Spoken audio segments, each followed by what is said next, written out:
Un an après les violences au Burundi, nombre de réfugiés continuent de rallier la Tanzanie voisine. Chacun avec son histoire d'horreur spécifique, témoignage choc à suivre dans cette édition. En République démocratique du Congo, les opposants au régime Kabila ne décolèrent pas. Ils exigent l'alternance, le respect du délai constitutionnel et réaffirment leur non-participation au dialogue national. Les Palestiniens ont inauguré ce mardi une statue géante de Nelson Mandela, défunt président et figure de proue de la lutte contre l'apartheid, un régime qu'ils accusent Israël de leur imposer.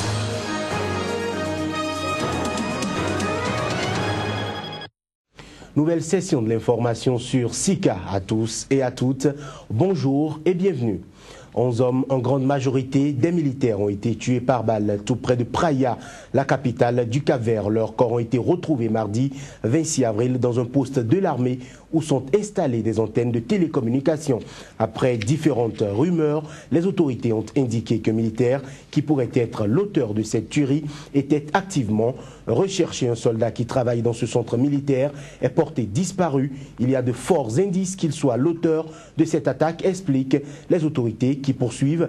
Ces événements ont pour origine des motivations personnelles, ce qui exclut l'hypothèse d'un attentat contre l'État du Cap-Vert. 5 jours après sa prise de fonction, le nouveau Premier ministre Ulysses Correa et Silva fait donc face à sa première crise. Les autorités ont promis que tous les moyens seraient mis en œuvre pour élucider cette affaire et appeler la population au calme et la sérénité. Mesdames, Messieurs, je l'annonçais en titre, en Tanzanie, un an après les violences politiques qui ont éclaté dans la capitale Bujumbura, le pays continue d'être assiégé par des milliers de réfugiés en quête d'abri sur place.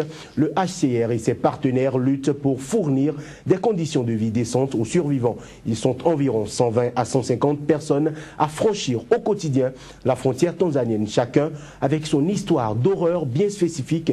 À titre illustratif, suivez plutôt ici quelques témoignages.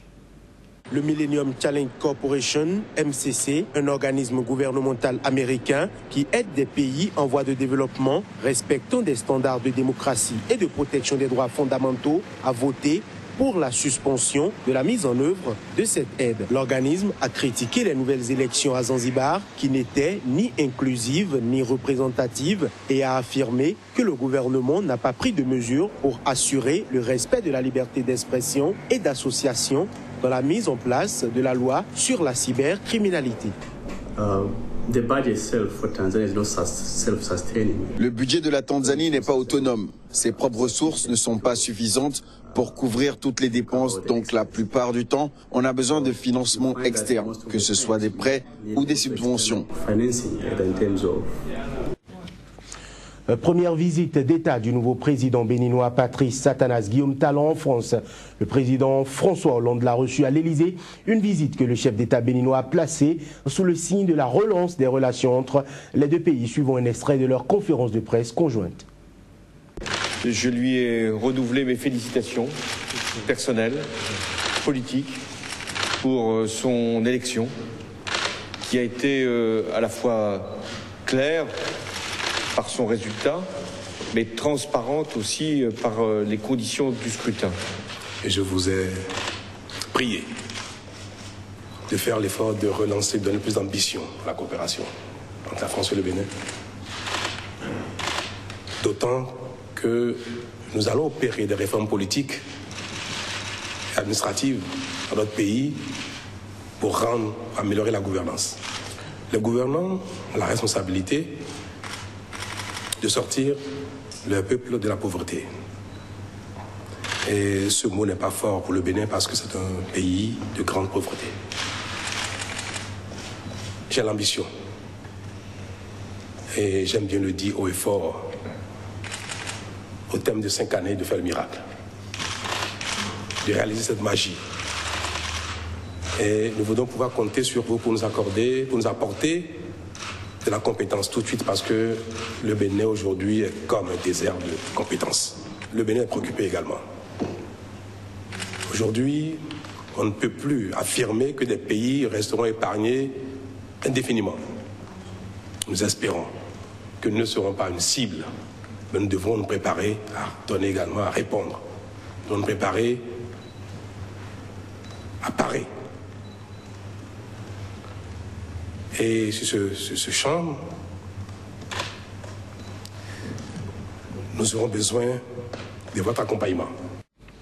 Au Bénin, le ministre de l'économie numérique et de la communication a entamé lundi une visite des structures sous tutelle de son département. Rafiatou Morou était entre autres à Bénin Télécom, une société qu'elle connaissait déjà pour y avoir travaillé. C'était donc avec fierté que la ministre de l'économie numérique et de la communication a rencontré ses anciens collègues. Suivons ici un extrait de ses propos. J'ai un sentiment de fierté. C'est des collaborateurs avec qui j'avais travaillé, dont je connais bien leurs capacités.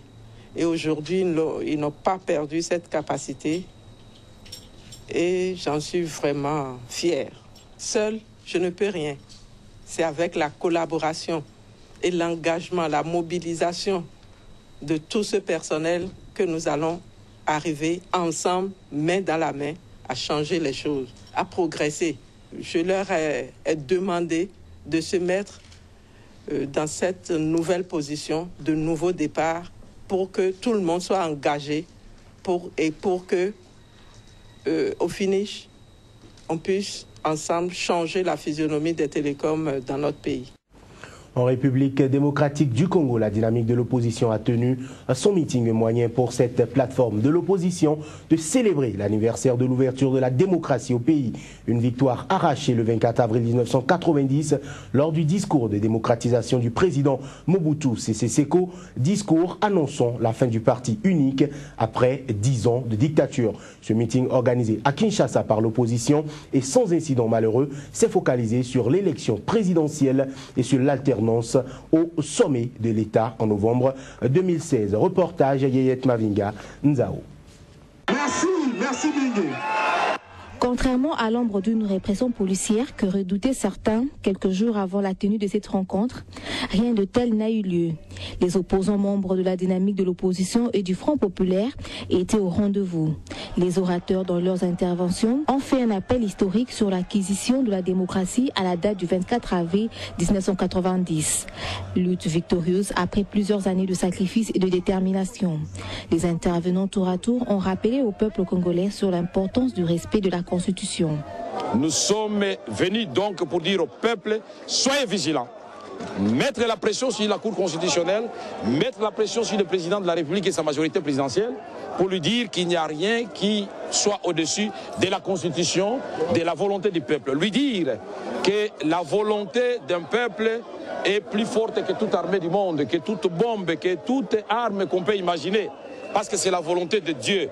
Donc, le message à Kabila, que ça ne sera pas lui, Kabila, qui va triompher sur le peuple et qu'aujourd'hui, nous l'avons adressé un message pour lui dire jamais, alors au grand jamais, il aura un troisième mandat dans ce pays.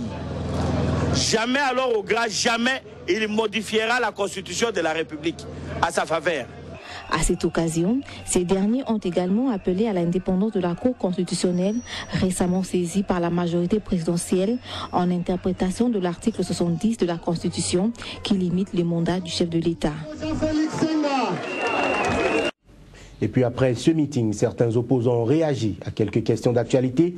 Ils exigent l'alternance au sommet de l'État. Ils réaffirment leur non-participation au dialogue national et exigent la réalisation de tout ceci dans le délai constitutionnel. On les écoute, ils sont au micro de Yeyet Mavinga Nzao. Aujourd'hui, c'est un message de la dynamique. 26 ans passés, notre pays a été démocratisé politiquement. Nous avions voulu fêter cette date-là. 26 ans après, que quelqu'un vienne pour nous dire « Vous n'avez plus le droit d'exercer vos libertés, de jouir de vos droits », c'est presque impossible. Vous savez, nous avons dit que ce dialogue n'était pas opportun. Il est tellement pas opportun que ceux qui l'ont convoqué aujourd'hui sont dans l'impasse pour pouvoir le tenir. Ce n'est pas nous qui empêchons de tenir ce dialogue. La non-tenue du dialogue montre que, effectivement, ce dialogue était non opportun. Le peuple congolais ne puisse pas accepter le dialogue de M. Kabila. C'est pour profiter les glissements alors que le peuple congolais soit vigilant que ce mandat de ce M. Kabila va terminer au mois de décembre. Que le peuple congolais soit soudé, soit uni pour le changement et pour l'alternance. Le 24 novembre, c'est toujours le départ de M. Kabila. C'est ça le départ de M. Kabila. Il a fait son mandat, le peuple congolais lui a accordé et il est resté, ça suffit. Trop, c'est trop. Le peuple congolais a beaucoup souffert. Voilà aujourd'hui que je suis en béquille. C'est à cause de ce pouvoir en place que le peuple congolais en a marre. Au Soudan du Sud, le chef rebelle Riek Machar est arrivé ce mardi à Djouba où il a pris ses fonctions de vice-président. Ceci, conformément à l'accord de paix signé en août 2015 et destiné à sortir le pays de plus de 2 ans de guerre civile. Riek Machar a été accueilli par des ministres et des diplomates à sa descente d'avion. Pour la première fois depuis décembre 2013, Riek Machar foule le sol de l'aéroport de Djouba, accueilli par des ministres et des diplomates. Accompagné d'une forte délégation, il s'est immédiatement rendu au palais présidentiel pour prêter serment comme vice-président devant de hauts responsables de l'Union africaine et en présence de l'ancien chef d'État botswanais Festus Moga, qui préside la commission de surveillance et d'évaluation de l'accord de paix signé le 26 août 2015. Un accord pour lequel Riek Machar se dit pleinement engagé afin que le processus de réconciliation et de guérison commence aussi vite que possible dans le pays. Pour sa part, le président Salva Kiir a dit n'avoir aucun doute que le retour de Riek Machar à Djouba marquera la fin de la guerre. De son côté, le secrétaire général de l'ONU, Ban Ki-moon, parle plutôt d'une nouvelle étape dans l'application de l'accord de paix. Il appelle à la formation immédiate du gouvernement d'union nationale. Les Palestiniens ont inauguré mardi une statue géante de Nelson Mandela, défunt président de l'Afrique du Sud et figure de proue de la lutte contre l'apartheid, un régime que les Palestiniens accusent Israël de leur imposer. Découvrons le chef-d'œuvre à travers ce reportage.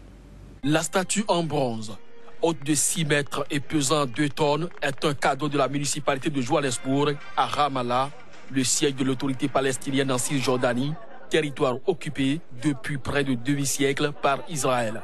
Elle représente le défunt prix Nobel de la paix, le poing levé. Je suis sûr que Nelson Mandela serait extrêmement fier de ce que nous avons fait aujourd'hui, a affirmé le maire de la ville de Johannesburg, avec laquelle Ramallah est jumelée. Le président palestinien Mahmoud Abbas a assisté à l'inauguration de cette statue installée sur une place baptisée à cette occasion, place Nelson Mandela, dans le très cossu quartier d'Al-Tireh, où vivent notamment nombre de dignitaires palestiniens et de diplomates. Dans Ramallah, la municipalité avait installé depuis plusieurs jours d'immenses panneaux célébrant Nelson Mandela, reprenant notamment une citation de lui affirmant « Il y a une vingtaine d'années, notre liberté est incomplète sans la liberté des Palestiniens ». Cette statue a d'ailleurs assuré le maire de la ville, Moussa Hadid, symbolise la souffrance partagée des 2 peuples sud-africains et palestiniens. La statue, partie d'Afrique du Sud, a d'abord dû passer entre les mains des autorités israéliennes comme tout objet envoyé dans les territoires palestiniens dont l'autorité ne contrôle aucune frontière. Les douanes israéliennes l'ont conservé 30 jours. Voilà donc qui met un terme à cette édition que nous vous remercions d'avoir suivi. Agréable journée à chacun et à tous.